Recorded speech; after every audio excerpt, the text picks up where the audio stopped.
একটি ছোট্ট গ্রামে রহিম নামে এক গরিব মানুষ থাকত। খুব কষ্টে তার সংসার চলত। সারাদিন মানুষের খেতে কাজ করেও অনেক সময় ঠিকমতো খাবার জুটত না। কিন্তু রহিম ছিল খুব সৎ মানুষ। একদিন বাড়ি ফেরার পথে সে রাস্তার পাশে একটি টাকা ভর্তি ব্যাগ পেল। চাইলে সে টাকা নিজের কাছে রেখে দিতে পারত, কারণ তার পরিবার খুব অভাবে ছিল। তবুও রহিম লোভ করেনি। সে ব্যাগটি আসল মালিকের কাছে ফিরিয়ে দিল। রহিমের সততায় ধনী ব্যবসায়ী খুব খুশি হল এবং তাকে নিজের দোকানে কাজ দিল। এরপর ধীরে ধীরে রহিমের দুঃখ কমে গেল। গ্রামের সবাই তখন বলতো, গরিব হওয়া লজ্জার নয়, অসৎ হওয়াই আসল লজ্জা। একটি ছোট্ট গ্রামে রহিম নামে এক গরিব মানুষ থাকত। খুব কষ্টে তার সংসার চলত।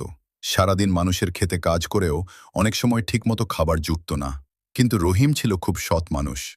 একদিন বাড়ি ফেরার পথে সে রাস্তার পাশে একটি টাকা ভর্তি ব্যাগ পেল। চাইলে সে টাকা নিজের কাছে রেখে দিতে পারত, কারণ তার পরিবার খুব অভাবে ছিল। তবুও রহিম লোভ করেনি। সে ব্যাগটি আসল মালিকের কাছে ফিরিয়ে দিল। রহিমের সততায় ধনী ব্যবসায়ী খুব খুশি হল এবং তাকে নিজের দোকানে কাজ দিল। এরপর ধীরে ধীরে রহিমের দুঃখ কমে গেল। গ্রামের সবাই তখন বলতো, গরিব হওয়া লজ্জার নয়, অসৎ হওয়াই আসল লজ্জা।